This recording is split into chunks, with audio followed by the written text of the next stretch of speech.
Yeah. Okay. Thank All you. right, Mataji. Thank Pretend we're not here, then you won't be nervous. you. They're very friendly and very nice devotees, Mataji. So you please go I ahead know. in your regular way. No problem. Thank you, Mataji. Thank you Hare for, Krishna. Yeah, I yeah. just wanted to yep. Thank you, Mataji Thank you for Center. the offer. No, it's like as if a small kid speaking in front of trying to recite in front of their parents or something. So please, ahead I'm mentioning, please correct me. Please forgive me if I speak anything. I'll just try to repeat whatever Prabhupada is mentioning here and whatever I hear from senior devotees and Guru Shastra. So we'll start with Mangalacharan prayers. Thank you. Om Agnanatimmirandasya Gnananjana Shalakaya Chakshurunmilitam Ena Tasmai Sri Gurave Namah Sri Chaitanya Manobhishtam Stapitam Yena Bhutale Swayam Rupa Padamahyam Dadati Swapadantikam Vandeham Sri Guru Sri Yutapadakamalam Sri Gurun Vaishnavamsham Sri Rupam Sagrajatam Sahagana Raghunatanvitam Tam Sajivam Sadvaitam Savadutam Parijana Sahitam Krishna Chaitanya Devam Sri Radha Krishna Padan Sahagana Lalita Sri Vishakhanvitam हे कृष्णा करुणा सिंधो दीनबंधो जगत्पते गोपेशा गोपिका Kanta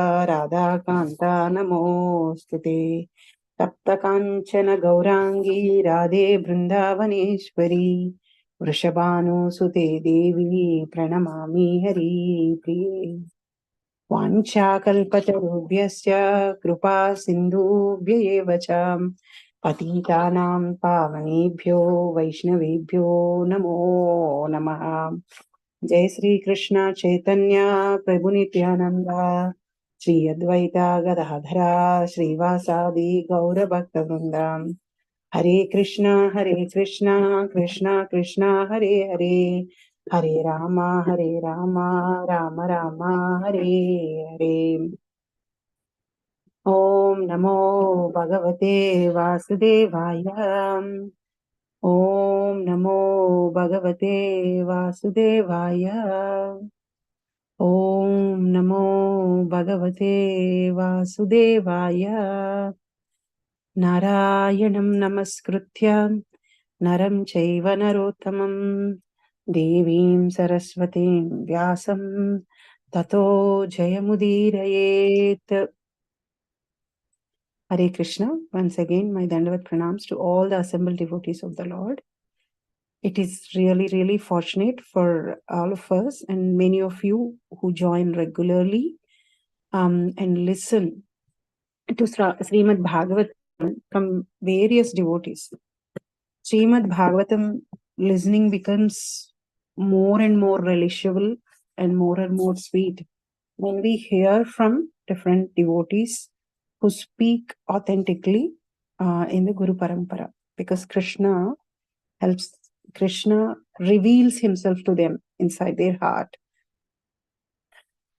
as they please him by their pure devotional service. So many of us think, I'm a scholar in English, I'm a scholar in Sanskrit. What is a big deal? Why do I have to hear from different people? I can read English and understand. Sometimes material subject matter itself we cannot understand without help of a teacher. And spiritual subject matter is very personal, especially in the path of the devotional service. To understand Krishna, unless we get closer to him, we won't be able to understand Krishna. So listening Srimad Bhagavatam, reading Srimad Bhagavatam in the association of the devotees is very, very important, which helps us to remove all inauspicious things, all hankerings towards the material things from our heart. If we try on our own, it's very difficult because material world, nowadays it's even more attractive. Earlier, we don't have this much of a digitalization of the things. We don't know maximum what is happening 5 blocks away from our house.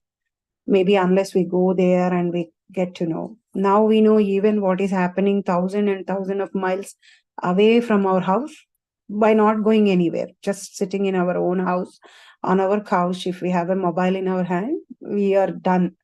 And then we start desiring those things, something miles and miles of away. And all these hankerings, material hankerings, will take us away from Krishna because we are involving ourselves more and more in the material things. So I was just reading in my other session before this.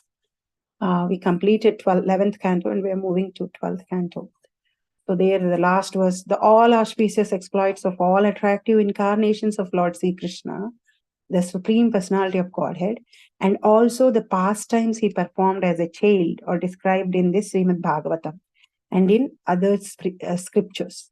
Anyone who clearly chants these descriptions of his pastimes will attain transcendental loving service unto Lord Krishna, who is the goal of all perfect sages.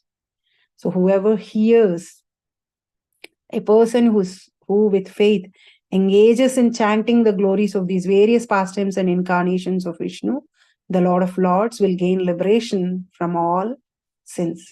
So this is from 11th canto of Srimad Bhagavatam, 31st chapter, last verses. So hearing and listening Srimad Bhagavatam is always glorious. So I feel fortunate for giving me this opportunity to do that. And I just want to confirm the verse today, unlike the last time where I spoke on different verse. 12th verse. I'm thinking I have to do the 12th verse. Correct, right, Puja Mataji? 7.11.12. 7.1.12, sorry.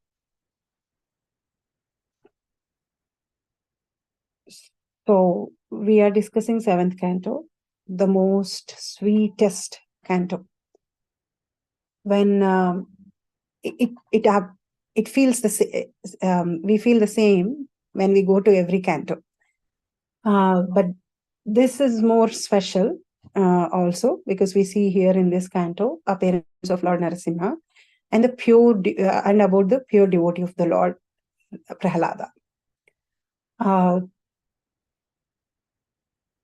When Krishna leaves this world, Arjuna comes back to Yudhishthira, comes back from Dwaraka, and looking at him, Yudhishthira asks many questions like, is this what?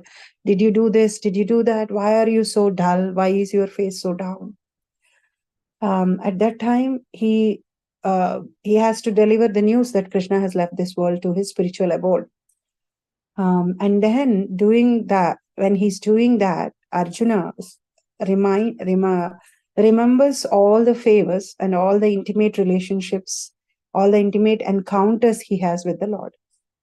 So we see in the 7th canto of 7th chapter of Bhagavad Gita, where Krishna says, knowing Krishna in full means not just knowing his power and his opulences, but also to know the sweetness of the Lord, the madhurya of the Lord. And when will we know the sweetness of the Lord? When we render pure devotional service to the Lord, and Lord reveals himself to us, his sweet side. So many times we may be knowing, even in our real world, even in our material world also, we may be knowing most rich people, and we know what they can do by their richness or their power. Oh, this person is in a biggest position. He can help me in getting this through, or he can help me pay this much. So we may be knowing their opulence and we may be knowing their power, but we won't be knowing their sweetness or their personal interactions unless we get very closer to them. And it is the same with Krishna. So Arjuna tells all those things to his brothers, and he remembers all those incidents. In that, he says like how Prahlad Maharaj was never ever had even a dint of fear when Hiranyakashipu was trying to torture him from all different ways. In the same way, as long as we have mercy of Lord, nobody could even touch move the hair on my head. As soon as I don't have the mercy of the Lord, I am the same Arjuna. I have same Gandiva. I'm the same person who was praised by everybody. I'm the same person who helped Devi Devtas in the heaven in their fight. But I could not protect Dwaraka, woman of Dwaraka. And who is opposite to me? Cowhead boys, not even great warriors with big weapons. But I got defeated. So mercy of Lord is so powerful. Krishna Prabhupada writes in those purports, it takes just a minute for Prabhupada for Krishna to empower us or remove that power. So mercy of Lord is so powerful, and he glorifies devotee Lord Prahlad. So he glorifies Prahlad Maharaj. So that is the canto. So we are going to read. So until 12th verse, so Kadeva Goswami answers philosophically Parikshit Maharaj's question, where Parikshit Maharaj asks, I think that Lord is being partial. He protects Devi Devatas and he punishes demons. Why is that so? He's just carrying that impression from the previous canto, from Diti, where Diti says that Krishna has favored Indra and killed his sons Hiranyakashipu and Hiranyaksha. She forgets that they both are demons.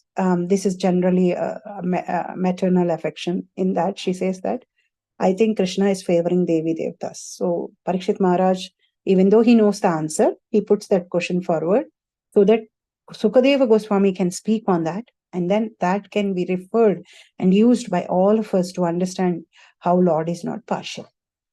So we'll go to the 12th verse.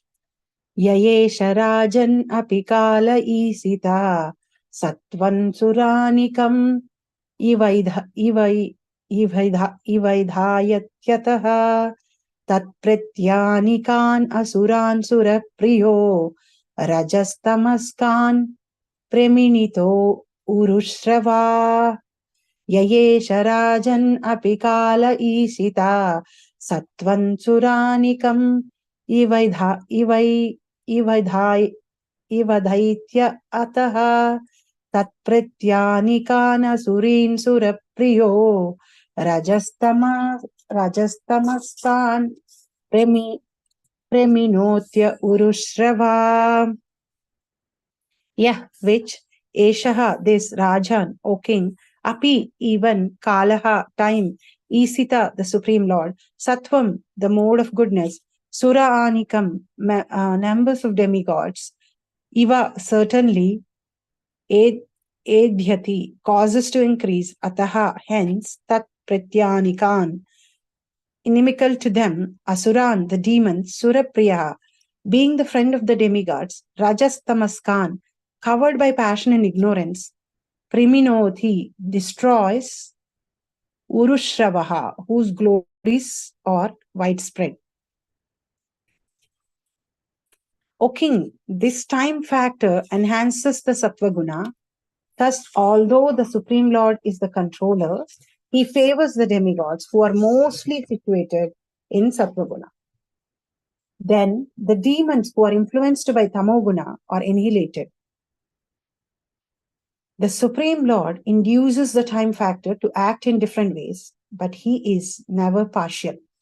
Rather, his activities are glorious, and therefore he is called Urushravaha, whose glories are widespread.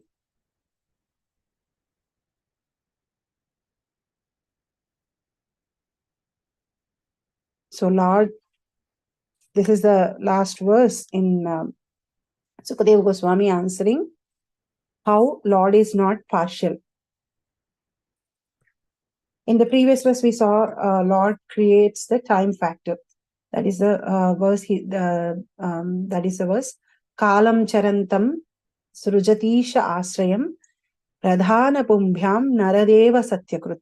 O great King, the Supreme Personality of Godhead, the controller of the material and spiritual energies, who is certainly the creator of the entire cosmos, creates the time factor to allow the material energy and the living entity to act within the limits of time. Thus, the Supreme Personality is never under the time factor, nor under the material energy.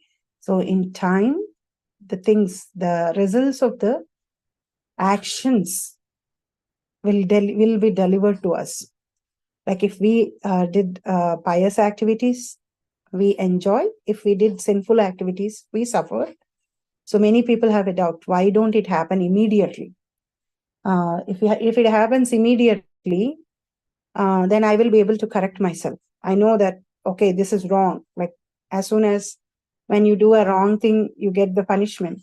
But we also forget that many times we get corrected, but we ignore and we move on doing the sinful activity again because we are not purified. The tendency of sinning does not go away from our mind. Krishna, the whole karma system is a huge system to understand. Krishna he gives that opportunity for all of us to rectify ourselves.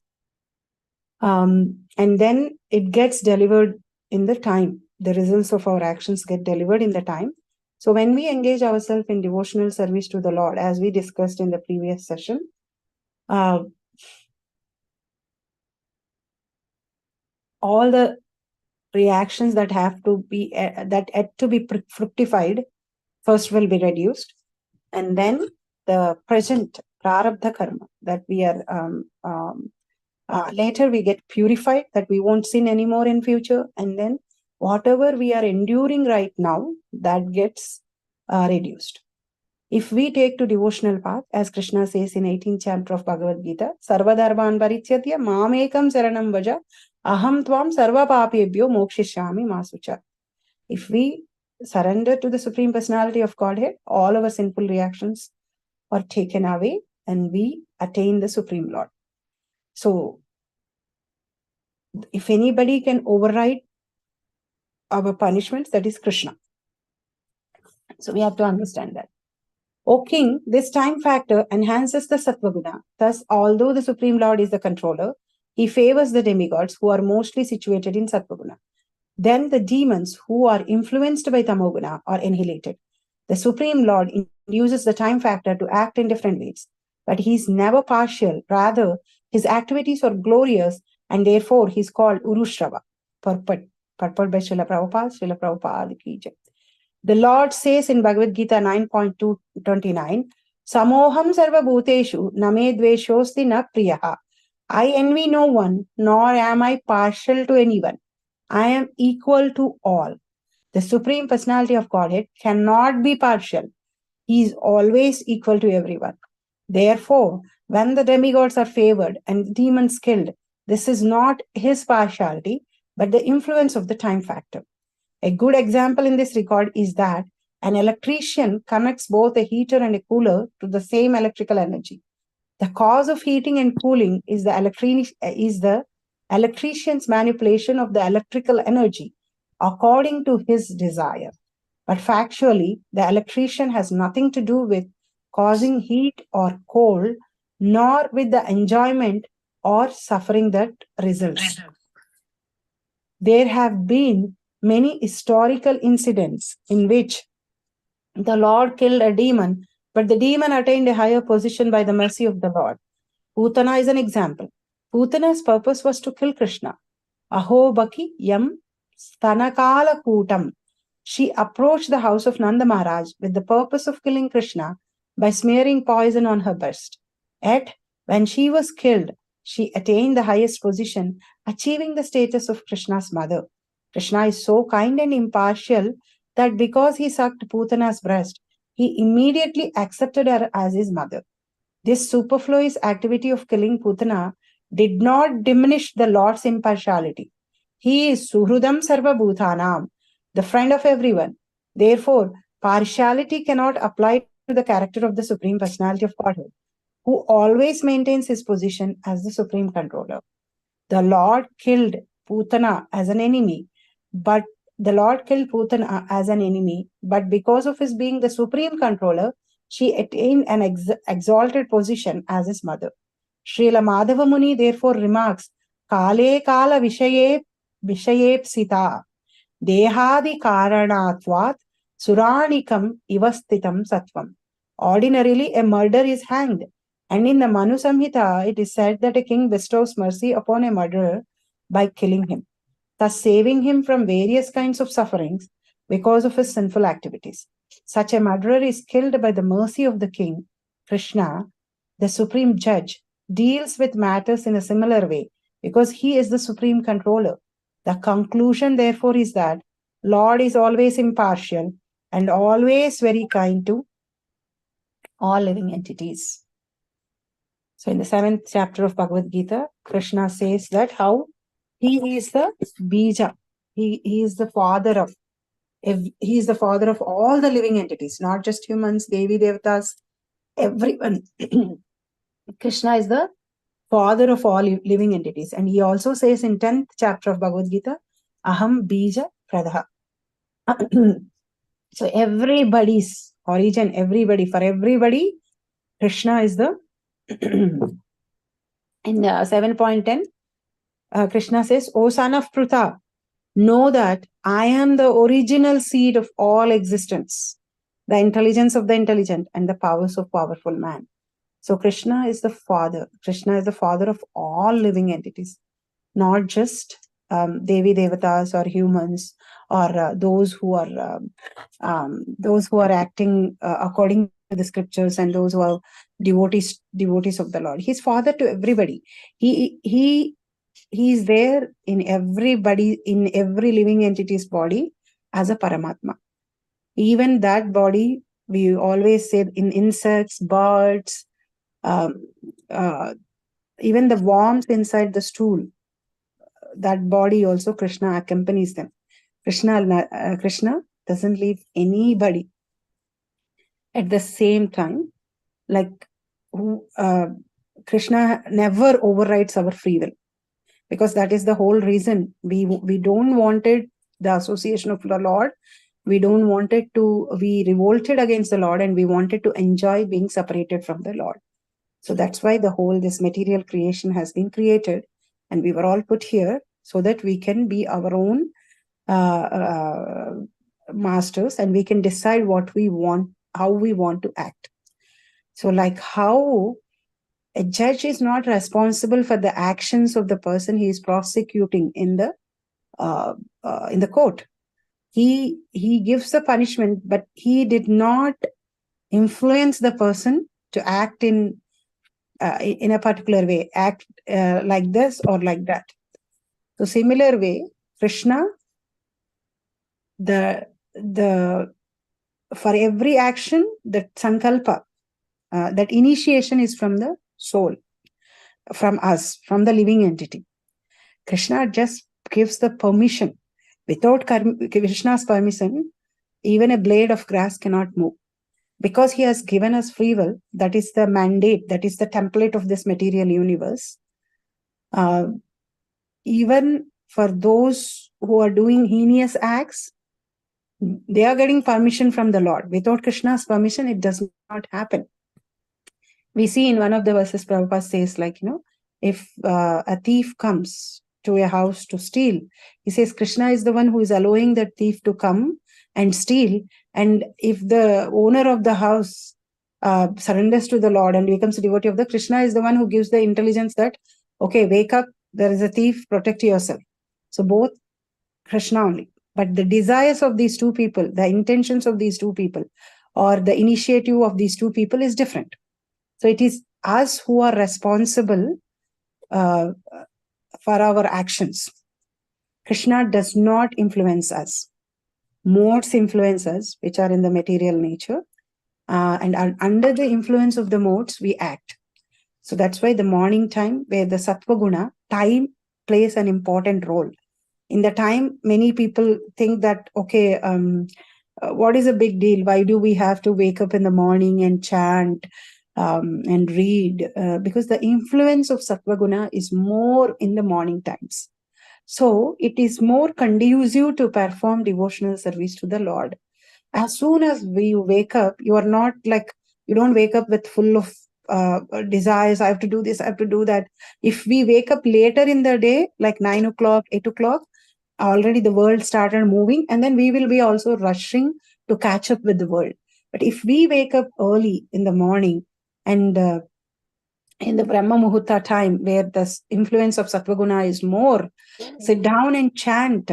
Like how as you are closer to a tower, your signals are very strong. Like in the same way, in the morning time, if we can use that time to chant and listen about Krishna, hear about Krishna, read about Krishna, and chant. All of us who have committed to our Guru, chant those rounds of Hare Krishna Mahamantra during the morning time. We have perfectly tuned into that superior, supreme energy of the Lord, and we will be having that intelligence to differentiate from right and wrongs. And those of us who are very serious in the devotional service, we will have that intelligence to differentiate between the things which will take me closer to Krishna and which will take me away from Krishna. We will be powered completely. We will be charged completely, and we will go into the material world outside to perform our jobs or our activities or deal with so many things. Like, okay, Mataji, I'm not going for work. Why do I have to? Even at home, it's not an easy job to maintain good relationships with everybody and carry on all the things. So for everything, at every point, we have to use our intelligence to make a right choice and to not let the impurities that are in our mind to affect our decisions, our actions. So chanting in the morning, learning in the morning is so important. So the Lord says that Samoham Sarva Bhuteshu Name Dveshosti Na Priyaha. He does not envy anybody, or he is not partial to anyone. But definitely he favors his devotees, because that is the desire of the devotees. They approach him, they surrender to him, and they want Krishna in their life, and they want Krishna to guide them. They want Krishna to take care of them. And he just reciprocates that. And what is the case with the non-devotees? They don't want Krishna. I don't want Krishna in my life. I don't want you to interfere in my life. I am master of my life. I want to take care of my things. You don't interfere. And Krishna reciprocates that feeling also. So Krishna is equal to everybody. He just trusts. Devotees approach Krishna, and devotees wants Krishna to take care of his life and surrenders to him, saying that Krishna, you are my master. I am your servant. Please take care of me. Then Krishna takes care of those devotees. So he's just reciprocating. The Supreme Personality of Godhead cannot be partial. He can never be partial, because he is Father of all of us. Those of us who are parents, very easily we can understand how we are not partial to one kid and not. And Krishna is the Father of all the living entities. So he's not partial to one and he will like another one. He is always equal to everyone. Therefore, when the demigods are favored and the demons kill, this is not his partiality, but the influence of the time factor. A good example in this regard is that an electrician connects both a heater and cooler to the same electric energy. The cause of heating and cooling is the electrician's manipulation of the electric energy according to his desire. So the time factor just delivers the results to us according to the actions that we have performed. If we did good actions, good results will be delivered to us accordingly in the time when that karma fructifies. If we did bad actions, sinful results will be delivered to us. Karma knows its address in any lifetime. It will never forget. We all may be wondering that, many people have this dilemma, this question they are not ready to accept. Like, I don't deserve this punishment at all. I don't deserve this kind of reversals in my life. This is not something I am looking forward to. This is not something I have asked. I have taken up the journey of devotional service, and we forget our past life. So our life is like is like a multi episodes. We don't know how many episode, like a serial in a serials you see, like so that may be running for 1,000 episodes, and we may be going in the middle and watching a 700 episode, and we may be judging like, oh, this person in this episode is so nice, why he is suffering? We don't know what he has done in the previous episodes. Same with us. We don't know what we have done in our previous lifetimes. There may be so many sinful actions, so much sense gratification. The more we involve in sense gratification, the more we lose the ability to discriminate between right and wrong. One roaming sense can take our intelligence away, and then we may engage in heinous acts to fulfill our sense desires and for our sense gratification, and we forget that all. So the cleaning process, when cleaning process starts, it takes time. It is cleaning is happening, but when you are cleaning, more dust comes out. So similarly, when we are cleaning ourselves, when we are chanting, when we are on the path of devotional service, somewhere behind in the layers of impression, there is one sinful tendency in us that will come out. That only when it comes out, we know that, oh, I have this thing which I need to correct. And then we'll start working on that. So most of the times we think that it is in the opposite person. It's in us. So time factor, time just delivers the results of our actions that we have performed. Like how electricity, when we connect our devices to electricity, either it can cool or it can heat. That choice is ours. It can do both. There have been many historical incidents, and Prabhupada mentions here about the incident of Putana. Putana has a bad intention when she approaches Krishna. She wants to kill Krishna. But Putana, what is the action Putana did? She fed milk to Krishna.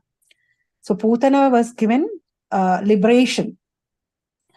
Putana's purpose was to kill Krishna. She approached the house of Nanda Maharaj with the purpose of killing Krishna by smearing poison on her breast.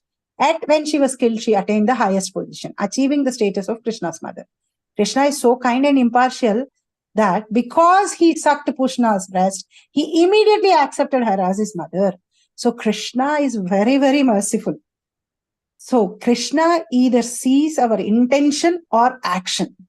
If one of that is good, he takes that. We also don't do that. We generally, when we are interacting with peoples and devotees in this world, we don't do that. But Krishna is so merciful. So he ignored the intention of Putana and he considered the action of Putana. Action of Putana was like motherly. So he accepted that. And he blessed her with an highest position for that. So Krishna always chooses what is best. Action, ideally speaking, intentions and actions both should be stating the same thing, and both should be good. Both should be devotion, intentions and actions. That is the ideal scenario. If that is not the scenario, Krishna sees whether our intentions are good, but our actions doesn't show that, then he takes those intentions.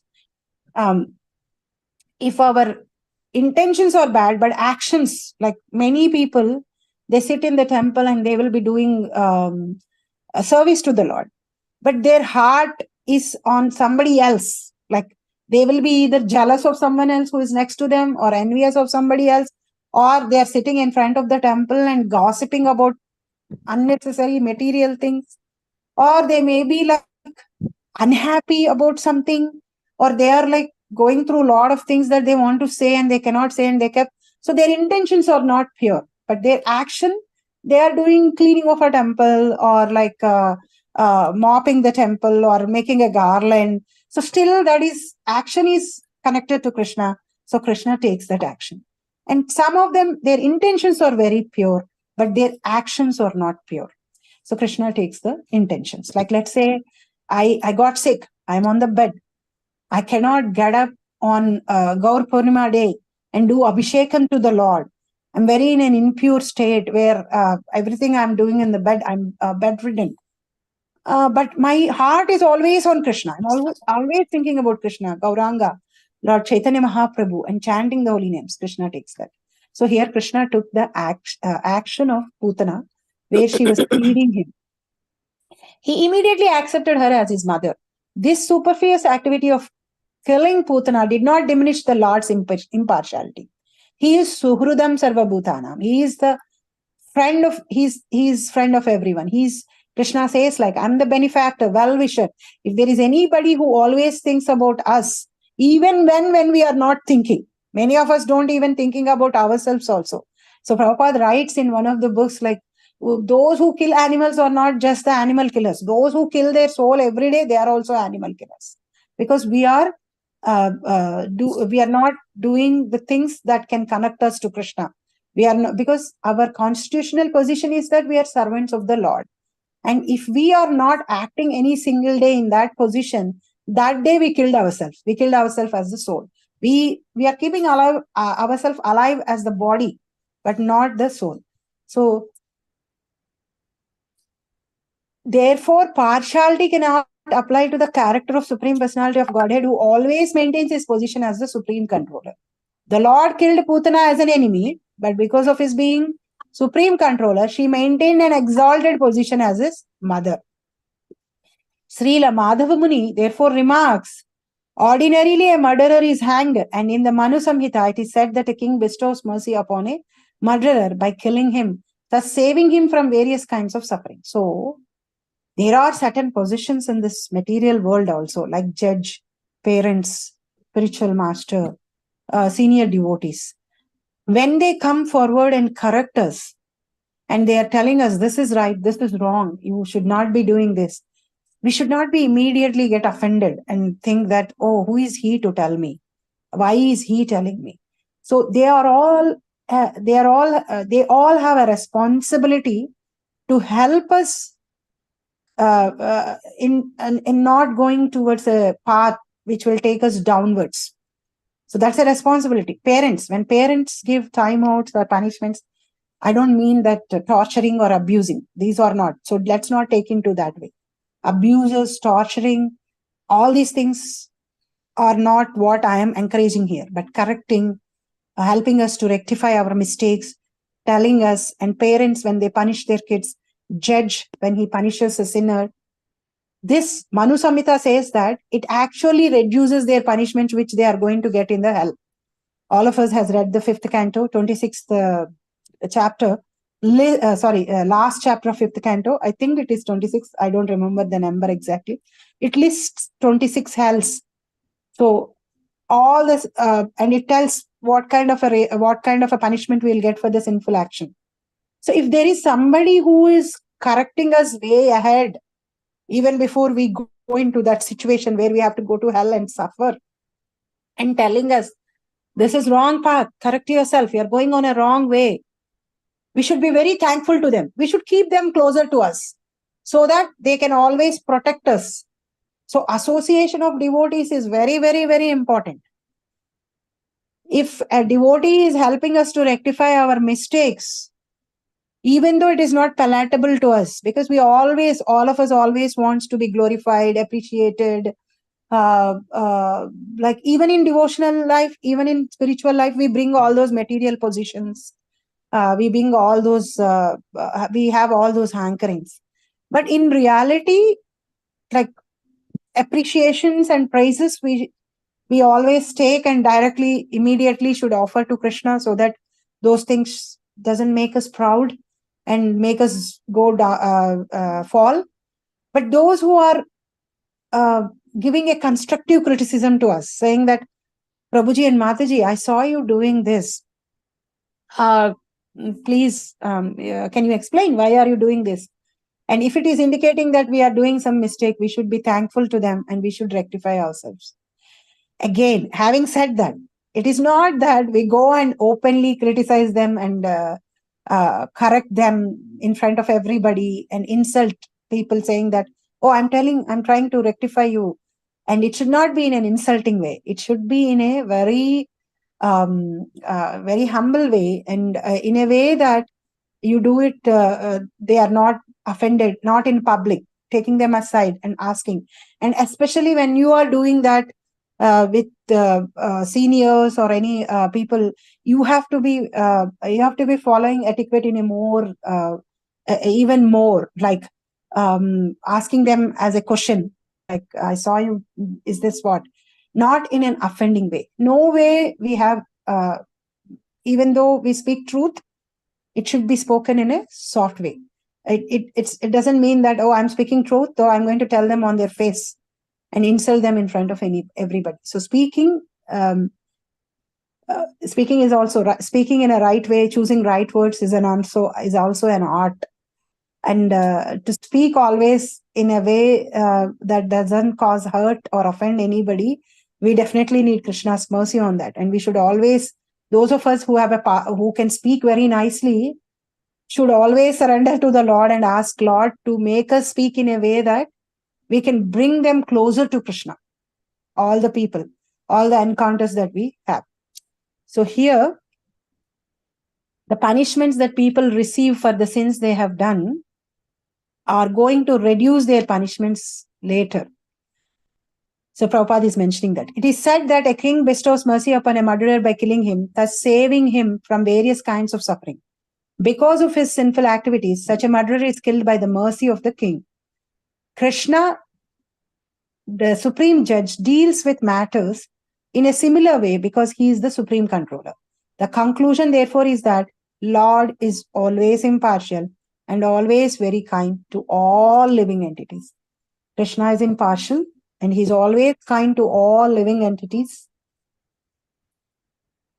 because he is our Father, he is our well-wisher, he is our benefactor, and all of us have a unique relationship with the Lord. And Lord is waiting for us to come back and occupy that relation, that position, and render service to him. So all of us, Krishna, all of us have connection with the Lord in our own unique way.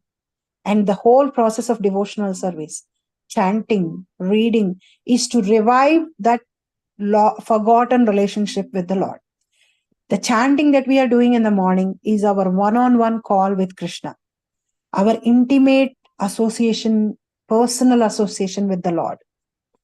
We sit down and we should chant with full attention, with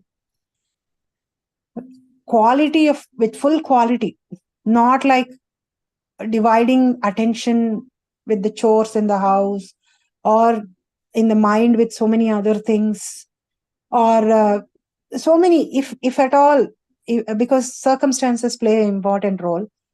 If we are having those circumstances where we don't have immediately responsibilities of small children or elderly people or some other things, and we have morning time where we can dedicate for our chanting, we should put that effort, get up, sit down and do a quality chanting.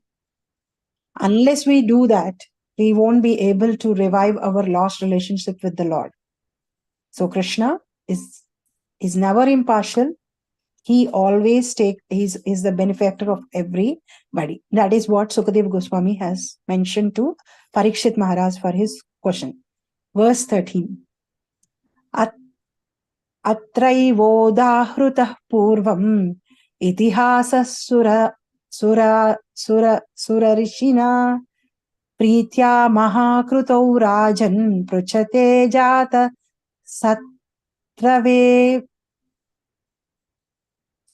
Ajata Satrave. Translation and purport by Srila Prabhupada ki jai. Formerly, O king, when Maharaj Yudhishthira was performing the Rajasuya sacrifice, the great sage Narada, responding to his inquiry, recited historical facts showing how the Supreme Personality of Godhead is always impartial even when killing demons. In this regard, he gave a vivid example. So as we discussed earlier, this chapter goes a conversation between Parikshit Maharaj and Sukadeva Goswami. Sukadeva Goswami is going to bring this factor where Yudhishthira Maharaja questions Narada Muni about why Sisupala and Dantavrakta, who are demons, have been given a higher position. Like how Putana has been given a higher position, Sisupala and Dantavrakta. Sisupala, from the time he started speaking, he only know to blaspheme Krishna. Nothing else. So Yudhishthira Maharaj asked that question. He was always blaspheming Krishna, but then how was he given a Sayujya Mukti to go and merge in the Lord? Temporary. I thought that he should be going to hell to get punishment for blaspheming the Lord. But then how did it happen that he went to Sayujya Mukti temporarily and later he went back to the spiritual abode where Krishna was living? He became the doorkeeper back again. So why did he didn't say that doorkeeper back again? He asked why he was not punished. Why he was given liberation, the highest position. Liberation is something all the living entities are trying, all the sages are trying from many, many lifetimes. Devotees are trying, and he has been given that And his actions doesn't show that. He is blaspheming the Lord. So he asked that. And Narada Muni starts narrating the pastime of Hiranyakashipu. He tells how Hiranyakashipu and Prahlad Maharaja's story. So this is how this chapter, this canto goes. Formerly, O king, when Maharaj Yudhishthira was performing the Rajasuya sacrifice, the great sage Narada, responding to his inquiry, recited historical facts showing how the Supreme Personality of Godhead, he is always impartial, even when killing demons. In this regard, he gave a vivid example. This relates to how the Lord exhibited his impartiality even when killing Sisupala in the arena of Rajasuya Yajna performed by Maharaj Yudhishthira. So even Shishupala was given a highest position. So that discussion is going to happen now. I'll conclude here.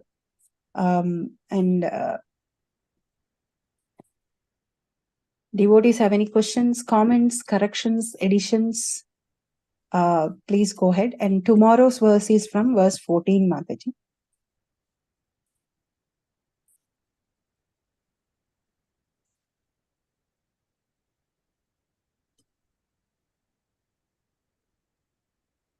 Hare Krishna, Mataji.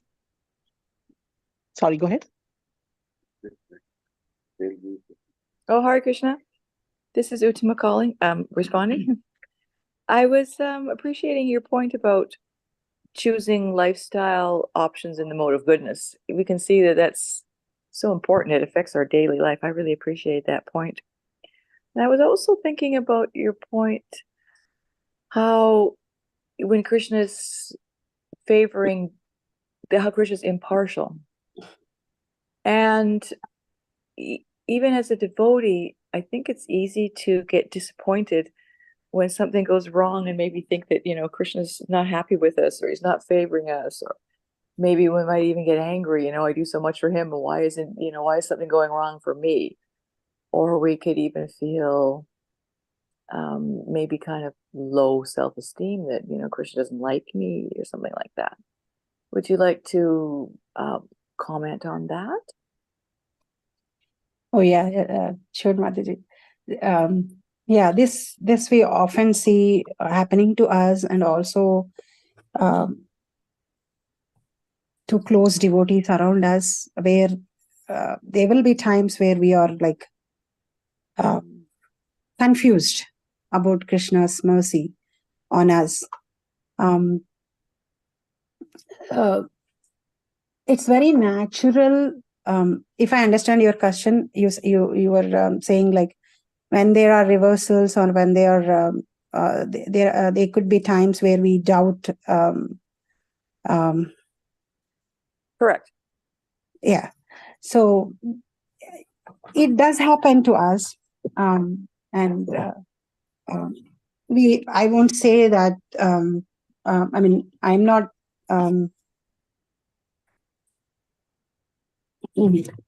It do happens because the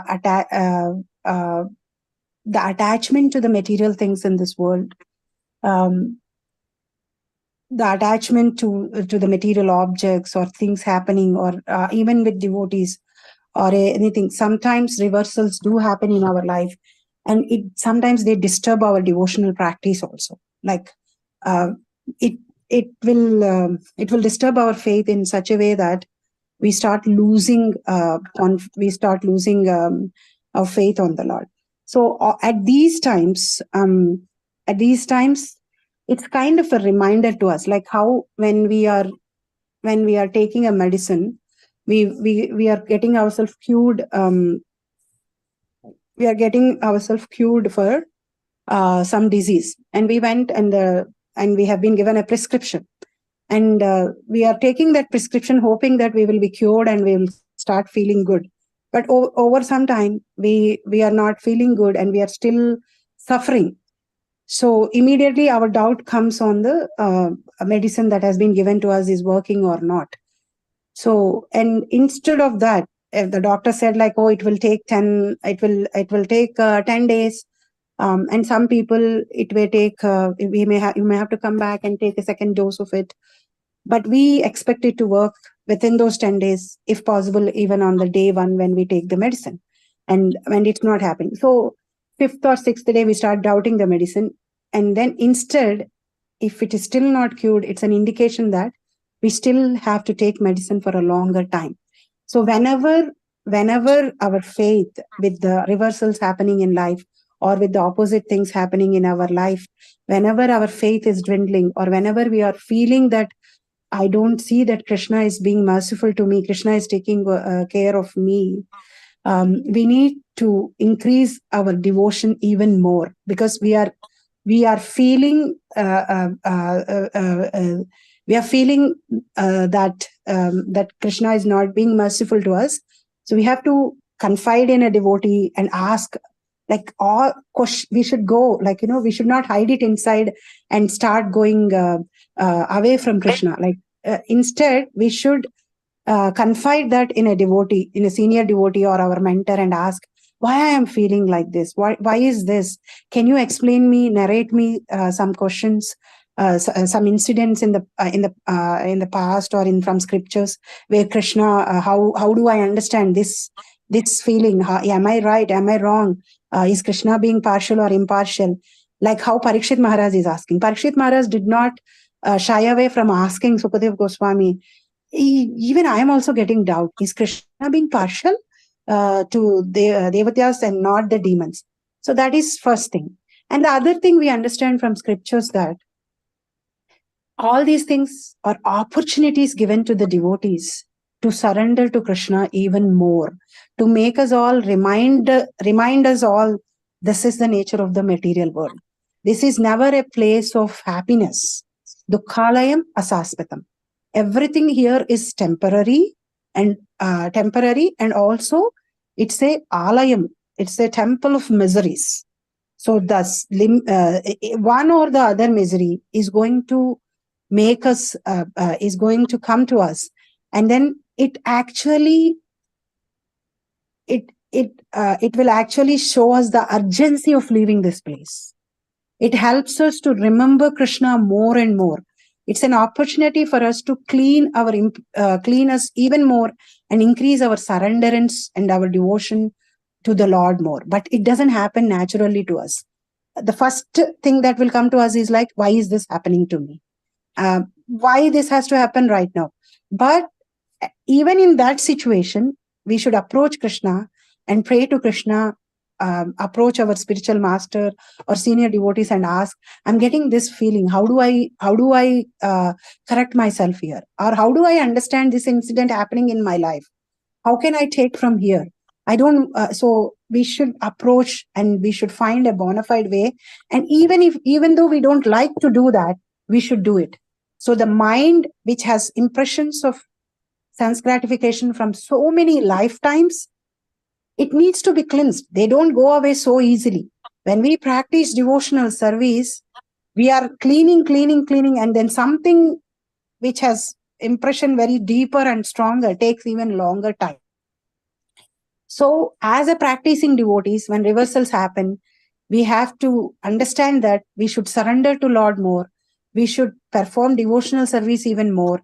And for that, we need strength. We can't do that because practically in our day-to-day life, we are seeing reversals. They are hurting us. They are not helping us. So we need association of devotees to remind us every day that this too will pass. Krishna says in Bhagavad Gita 2.14, Matra sparsha sukaunteya sitoshna dukha dukkada. Happiness and distress are like seasons. They do pass. And if we can tolerate, Krishna says, tolerate, learn patience, be patient. So that patience comes by taking the shelter of holy name of the Lord, devotees, Guru, Krishna, even more and more. Even though when we don't like, somehow or the other, bringing the mind, heart, and sitting there and chanting, and understanding that this is an opportunity given to me by Krishna to surrender to Krishna more. Those of us who discard those moments saying that, oh, it is a misfortune, we don't learn anything. If we take that situation and understand that definitely there is something here Krishna wants me to do, because this is Krishna's plan. I planned something that didn't work, and Krishna is giving me something which I did not plan for, which I am not ready for. which I am not expecting for, then Krishna is telling me there is something materially I am attached that is not happening to me. That's why I am disappointed. So that attachment I have to cut and bring my all attachment and attention to Krishna, because pure devotional service is anyabhilashita sunyam.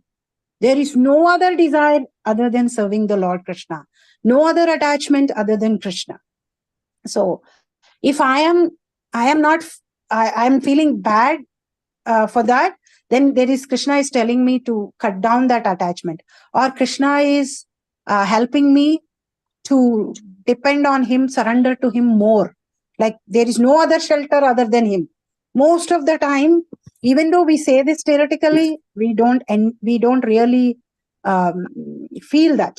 We still take shelter of our connections with devotees, our wealth, our jobs, so many other things, but not just Krishna. Like how Prahlada didn't even blink his eye when his father, not even a second, Prahlada asked Krishna, protect me from this situation. No, Krishna protected. So when we surrender to Lord and when we render service to the Lord takes care of us. So the first thing to think when reversals happen is like, okay, my bad karma coming into action. The second thing is, this is an opportunity for me to surrender more to Krishna, to render more devotional service, or to see what I have to learn from this situation. Like as we take medicine until we get purified. So the medicine is chanting of holy names of the Lord, association of devotees and all. And what is the disease that we are having? Bhava Roga. That is material desire, identifying ourselves with material body and trying to be comfortable in this material world. So the more we become comfortable in this jail, the more we go away from Krishna. When the circumstances and situations are coming to us, which are reminding us that this world is not a place to live, we should take that opportunity and increase the urgency to practice Krishna consciousness more. So this is what I am understanding. Mataji, please correct me or add for this.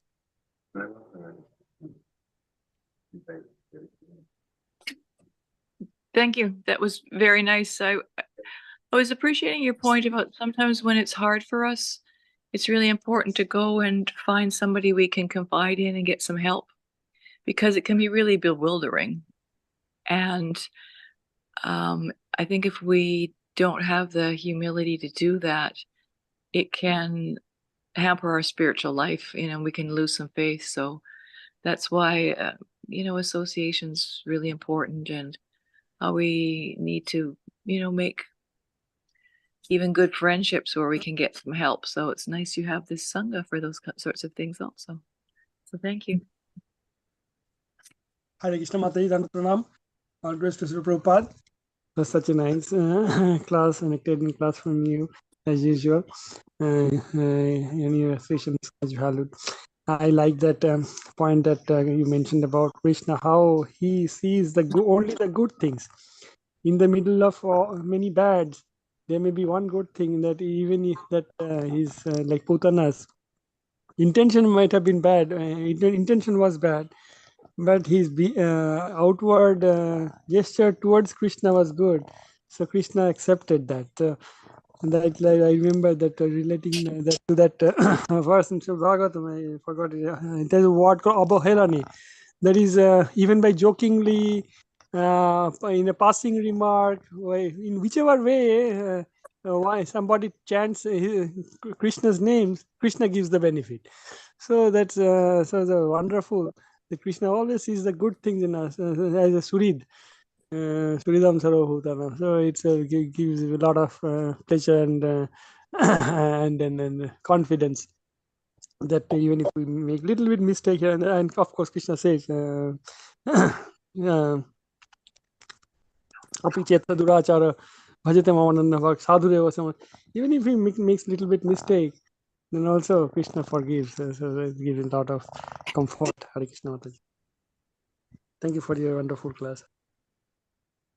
Thank you, Prabhu. Krishna's mercy, Guru's mercy.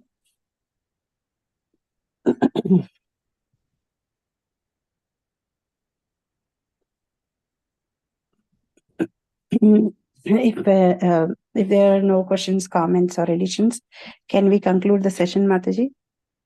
Or Rupini Mataji, you were saying something before. Hare Krishna Mataji, Mandaran Pranam to you. Shri Prabhupada ki jai, Guru Maharaj ki jai. Thank you so much for your association, and also thank you to Nikunjras Prabhuji for, giving association of senior devotees at his home. Very nice. Thank you so much. Mandaran Pranam to all of them. Yes, Mataji, it was very nice. The class, so I just wanted one example of, you said about the intention. Say we are suppose we're doing something wrong, but Krishna sees the intention. So, and then if something is wrong is done, but then he sees, okay, let me not, other than Putna example, is there any other example we can see? If it's possible. Oh, intentions, actions are good and intentions are wrong.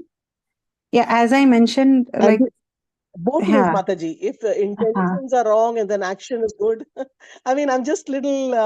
I want to clear this point in my mind. Yeah. See, we see so many examples, like where somebody randomly on an Ekadasi day, because there is no food, he fasts. Like, because it's not that he has an intention of fasting for the pleasure of the Lord. He just fasted because there is no food available.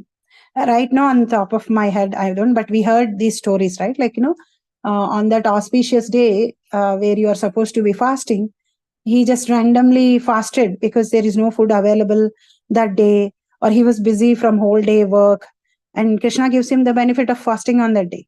So there, his intentions were not like that. And I see many people in temple, they come because they like to do some work. Like, they are free on the weekends, but they don't have belief in God or anything, but they just come. They just come and they work, or they donate or do the things. So they're all those examples, the intentions are not there to serve the Lord, but their actions are still good because they're doing good. So Krishna gives benefit for that. Like, even for the chanting of the holy name of the Lord, like the moment we start chanting, we won't be chanting qualitative chanting. Most of us, when we are chanting, we will be thinking about 100 other things. We may be chanting, but our mind will be going to everywhere in the world, the dinner that we have to cook, the work that we have to go, the messages that has come. But still, Krishna considers that. Krishna says in Ajamila's story, Ajamila's example is the greatest example, right? Like, Ajamila was not calling Krishna there. Ajamila was calling his son, Narayana. But Krishna has given him a second chance. He said that he got a second chance where he goes back to Krishna. So there are so many incidents where Krishna takes the actions, but not the intentions. So this is the best opportunity for all of us. See, we may be having family members and relatives and friends who are not interested in devotional service to the Lord, but they are interested in doing some chores. So we have to engage them in the service, not talk more about devotional service, but engage them in the service of the Lord, saying that, oh, you're so good at cooking this. Can you please cook? Don't say that cook this prasadam with devotion, come to temple. Then they may back off. But you can just say, can you please cook this? I'm not able to cook this. Can you just follow these rules and cook this for the temple? That will be great, helpful for me. Because of love, because they love you, they do that. Like our family members, they help us. So in that way, we can engage anybody actually in devotional service to the Lord, because he considers those actions, and that actions will help them to progress, to get that seed of devotional service, and then they'll get bhakti. So there are many incidents like that where Krishna takes the actions and Krishna takes the intentions, like Vidura. Vidura throws away the banana peel and gives throws away the banana and gives banana peel to Krishna to eat when he comes to his house. So his action was not correct, but his intentions were not like that. He was immersed in Krishna's affection and love, and he forgot what he do. So you see, this doesn't again mean that we will say that I'm going to slap someone and say that, oh, those were not my intentions. No, we should always try to act what our intentions are, because it's very easy to judge and misunderstood. So we always have to try our best that our intentions and our actions match. If they don't match and somebody is misunderstanding, it is our responsibility to go and clarify that these are not my intentions. And even after clarifying, if they are not getting that, we don't need to worry, because Krishna is our judge. Krishna is inside our heart and he is Sakshi. We read that in Bhagavad Gita and many verses, right? Like, no, Krishna knows everything and Krishna is our judge. If there is anybody that we have to answer, is that to Krishna, and Krishna knows that. And we should not be investing a lot of time in clarifying that to others and making them understand us. And we said, as long as I explain what is that and my intentions are clear and I apologized for my actions, we should move on. And because Krishna knows what are our intentions. So these are the examples that I could think of, Mataji.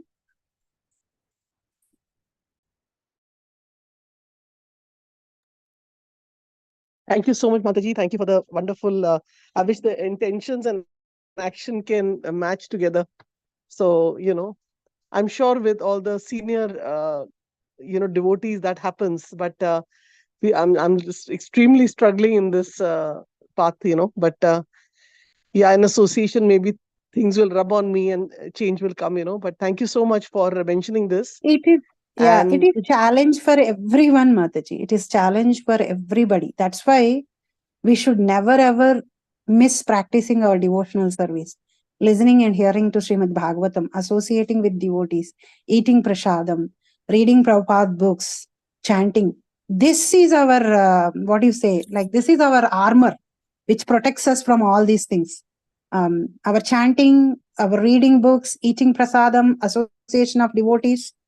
This is our armor, which will protect us from all sinful things that we are going to do knowingly or unknowingly, offending everybody and all. So this reminds us, because Krishna says in Bhagavad Gita, 10th canto, 10th chapter of Bhagavad Gita, that I will give the intelligence. So the more we focus on our chanting, so that's why Prabhupada says 90% of our devotional service is on our chanting.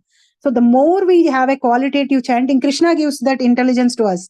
Krishna gives that direction from inside, that you're doing wrong, stop it here. Or you are not able to cope up your disappointment. So depression is something like which is happening to everybody nowadays. So then we are in a depressing situation, but we don't know whom to go and ask, or we don't feel like, oh, why should I go and ask him? If I ask him, he may put me down. So we should not be thinking that. We should always keep Krishna in the center, and we should go and take help.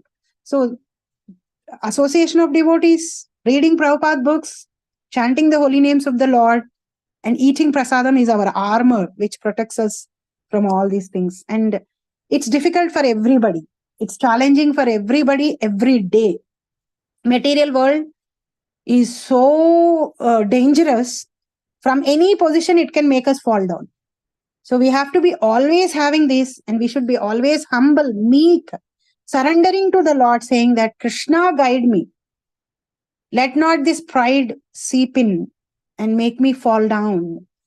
Help me, Krishna. So that feeling meek and humble is very, very important. Sometimes we feel proud of our own devotional service. Like, I chant so much, I speak so much, I do so much. Definitely Krishna is going to come. We have to be very humble, meek, surrendering, and make sure that we do these things correct all the time.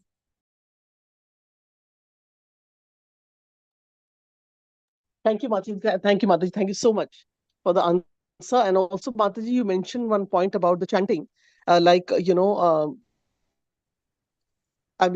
Intently, one should sit in one place and chant, but sometimes suppose it's very difficult to sit in one place. Mind is wandering to such an extent that you have to walk.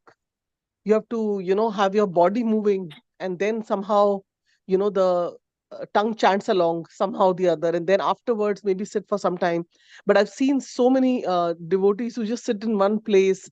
Sometimes Zoom sessions are there, when they're chanting, and Mataji and Prabhuji are sitting in one place in front of the computer with so many people in one place. I don't know how they do that. So is there any tips for helping me here, Mataji? Yeah, you start with one round, Mataji. Like if, let's say, you're not able to sit and chant, you start with one round. Sit down, because we are always running behind the things. We rush in this world. We all forgot to sit down, actually. See, from waking up, everybody wants to do so many things, right? Like we always think that, oh, there are so many things to do. I have to do so many things. So we always, all the time on our toes. So, of course, so many people sit down also out of laziness. I don't mean that. But we all should start that somewhere. Like, start with one round, because you anyway chant 16 rounds or even more. So, if you are not able to sit and chant, start with one round. See, to make your mind practice, it takes time. And we need to have patience until that time. So, you started today and tomorrow you cannot do, we should not give up. Even in the material world, you see, right, to get an habit, getting into an habit is very important, right? Like that, developing that habit is important. So please start small. Start with one round. I'll chant at least one round sitting down. And if you have an altar in your house, sit in front of that. Or if you have a nice picture of Krishna, a big picture of Krishna, sit in front of that. Try to focus on that, meditate on that, and chant. And focus on your hearing and chanting. So we start small. You start small. For 1 month, one round, you sit down and chant. And do it for a second month. And from third month, you increase it to one more round. So small steps, steady steps will take us longer way. So if we are somebody who cannot even chant a half a mala sitting down, and we should not from tomorrow keep a goal that I will chant 16 rounds sitting down. It will not happen. We'll get tired. After doing for 3-4 days, we'll fail and we think that, oh, this is not working. Let me not do that. So starting small, that's what I believe. Like as in Bhakti Vriksha here, we only read 15 minutes. I tell people sometimes they are so involved, like, oh, Mataji, we will increase. I said no, because we'll read 15 minutes, we read for longer every day. And those 15-minute slot, we have 6 slot in a day. Now, that's what going on. And some devotees, they join all those 6 slot. Because for them, 15 minutes, right? I'll just join. It's not longer. So just join 15 minutes. So starting small helps us to go forward and sustain. So in my practical experience, I was also a busy mom of 3, working so many things. It was so difficult for me to sit down and chant 2 hours. I feel like, oh, I can finish whole cooking, cleaning, so many things by chanting, not sitting. But no, I now with Krishna's mercy, because of practice and Guru's mercy, I prefer sitting down. So you will come to that stage where you start liking only sitting down and chanting that rounds, that quality rounds. But start with one first, and slowly you will go forward. Thank you, Mataji. Thank you. Like a baby step, no, that's important, because somehow or the other, it's mind is so much of a troublemaker, when we are chanting. And the best thing is that, all the important things, which we have to do during the day, that comes during the time of chanting only. All the things you have to read, like, it's so amazing. I mean, the way it is tricking us, and, so those things can be written down, right? We can write it down.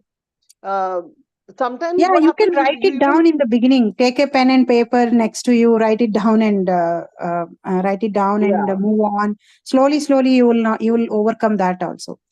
So I just want to say thank you, Mataji, for correcting me. So Mataji is saying the banana peel was given by Vidura's wife. So thank you, Mataji, for correcting me on that one. Not Vidura, but Vidura's wife. She gave banana peel to Krishna, throwing the banana away. Yeah, initially you can write down, Mataji, that thought, whatever is coming to your mind, um, um, uh, and then move on again. Bring back your mind and So, start with Mataji, one what round, if, Mataji. yeah, but yes, Mataji, definitely one round of concentration and sitting. But what if sometime what happens that, okay, now this is about sitting question, now about the mind. Like say, as one is aging, one forgets things, sometimes, and then you remember the evening only. And then Yeah. your mind is like, when I was chanting, that time I remembered. And then what happens in those 7 to 8 minutes, I didn't note down.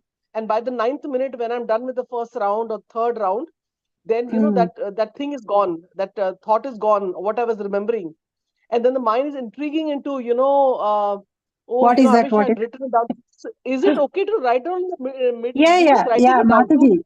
Yeah, you Yeah. because see, Mataji, we are going from first step to 100 steps, right? So it's okay to write down. Initially, it's okay to write down. Write down even in that 8 minutes. If you are getting a thought, please write it down, and don't forget important things. It is not, if it's not practical, write down, but still sit down. So we are only teaching sitting down. Like how if you have children, young children, when you are teaching them Yes. to study, actually they don't study anything. You will just make them sit down in one place for 10 minutes. That's the practice we start with. Later, that 10 minutes, we will see that they engage in studying. So right now, we have to practice our mind to sit down in one place for 10 minutes. So in that, sit down in one place, chant, and whenever a thought comes, write down on a paper, and then come back and chant again. And then like that, slowly, you will try to focus the 10 minutes also on chanting, and you will only remember what you have to remember after that. Krishna helps us, Mataji. When we are sincere in our endeavors, Krishna beautifully helps us. Every incident, everything that is happening in our life is helping us to go closer to Krishna if we can identify that. But unfortunately, we don't do that because we are habituated for otherwise. So, but Krishna will help us. Krishna will help you if you are sincere, like saying, Krishna, I really want to sit down and chant. Then Krishna will help you even to remember that only after your 10th minute. Thank you, Mataji. And one last question again about chanting. There are children with special need who cannot chant and move the bead at the same time. They will move like 4-5 beads, or they will be stuck in the same bead.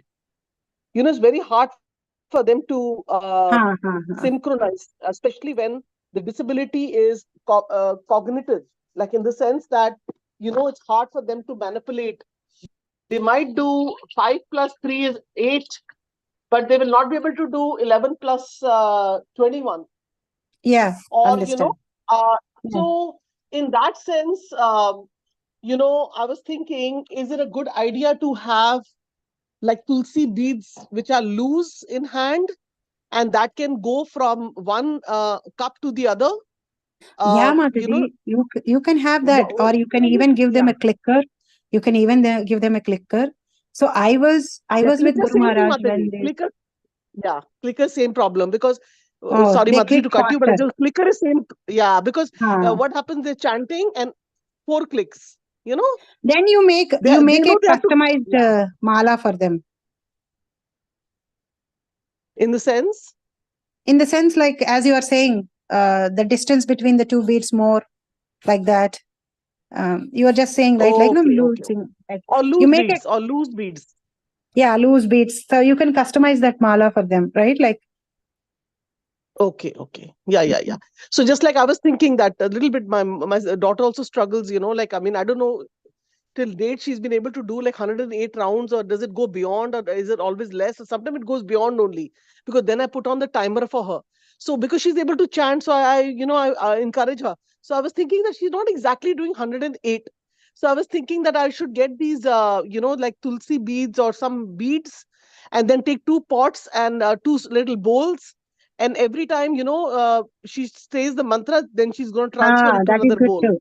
Yeah, that is good too. Or big Right? pulses. Yeah, big pulses like Rajma or something, like you ask her to, after you chant, put it in here, in one. Yeah, those are all good ideas. Yeah, because because generally we don't get loose tulsi mala. The beads, we don't get that. No, yeah. Loose, Yeah. yeah. And there were a couple of them. Yeah, like that, and having a time of 15 minutes and sitting, making a chant, like seeing you monitoring her timing once, like, you monitor for 10 days, how many, how much time she's taking to finish a mala, like that. And also, but you can do all those things, but still at the end of the day, don't get carried away that, don't get worried whether she's doing it or not, because her situation is different, her circumstance is different. So that's why we have to understand the purpose behind the rules, right? So we understand the purpose, and she sitting down and chanting is what is important. And she's doing that. I'm really, really proud and happy. And you encourage that for her. If we go too much into the technicalities of it, after some time you may get mad at her also. Oh, I've been telling you that you should not be doing like this, and you are rolling 2 or 3 beats and you're not doing 1 or 8. Then she gets disappointed, discouraged for chanting. Like, oh, I'm trying my best with my own abilities to chant, and she's never impressed by me. She's saying that I am doing this or that wrong. So we should encourage in a positive way, and if it is not working out, just time it out, like 15 minutes, 20 minutes, and then that's fine. 15 minutes, like one round. Yeah, like that. Like, you monitor one day. One day you monitor how much time she's taking, and then you just approximately put that to her, and let us not worry or make her worry about counting those beats, because hers is a special case and a special situation. Again, this does not apply to everybody. Like, Prabhupada's answers are also like always circumstantial basis. Like, so we should not take it out of the context. Got it, Mataji. Thank you so much. I thought maybe, like you mentioned chanting in your class. That's why I asked you a question about that. Otherwise, it's kind of out of context from what we read today. But, it's always nice. And my request that always mention something about chanting in your classes, because, that really helps us. Something, with the Bhagvatam about chanting, because you always explain nicely. Just wanted to always hear from you that. Thank you, Mataji. Hare Krishna. Hare Krishna, Mataji. Dandavat Pranam. Such a beautiful, wonderful class, Mataji. And yeah, like now we were discussing about the thoughts comes in our mind. So you were explaining the class that morning chanting time is best time for chanting. So Brahma Muhurta time. So, and Mataji, let us welcome Uttama Mataji and Prabhuji from Canada in our traditional way. By chanting 3 times Hari Bol to them. Hari Bol. Hari Bol. Hari Bol. Hari Hari Bol. Bol. I personally felt I got Prabhupada's mercy today, they being there in your house, and you both are so fortunate to serve them, Mataji. Yes, Mataji. So one more good news I want to share, that Mataji, Uttama Mataji is ready to give class on 27th, which is Hari on Bol. Wednesday. So we will have their guidance also on Wednesday. So Could I give one little comment that Prabhupada gave some practical way to get children to chant? Sure, Prabhuji, we will be blessed. Yeah, thank you so much. In Kushan Sarovara, there's a very wonderful Babaji there by the name of Uddhava. And somehow we always meet him every time we go to Kushan Sarovara. And he told us that Srila Prabhupada used to come to Kushan Sarovara and visit his father's temple, and he would sit and chant. And at that time, Uddhava was a very small boy, and he would say he would sit in the temple with Prabhupada, and with Prabhupada was chanting, and Prabhupada would give him some japa beads. And Uddhava said he noticed sometimes, so Uddhava was kind of a restless young boy, and he said sometimes when Prabhupada would close his eyes when he was chanting, Uddhava said he would sneak off, but because he was a boy, he couldn't concentrate on chanting 16 rounds.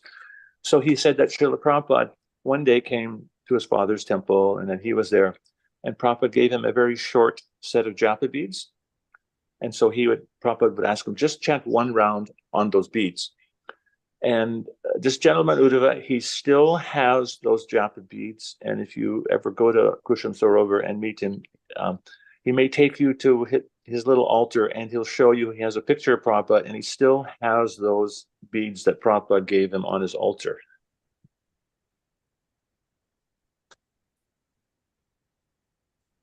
Hari Bol. Thank you for sharing that, Prabhuji. So when you mean by short beats meaning it's like 1/4 of the round? Yes. Yeah, I don't know exactly, but there was probably maybe 15 or 20, something on that. Okay.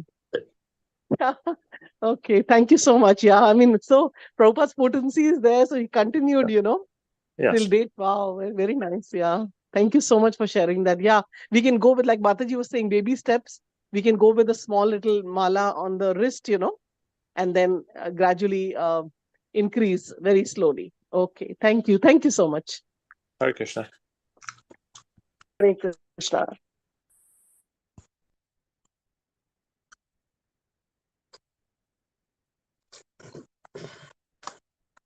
Krishna. So if nobody has any question or comments, we can end up the call here. By paying obeisances to all the assembled devotees. Vanchakalpatarubhyascha kripa sindhuveva cha patitanam पतितानां पावनेभ्यो वैष्णवेभ्यो नमो नमः अनंतकोटि पावनेभ्यो वैष्णवृंद की जय।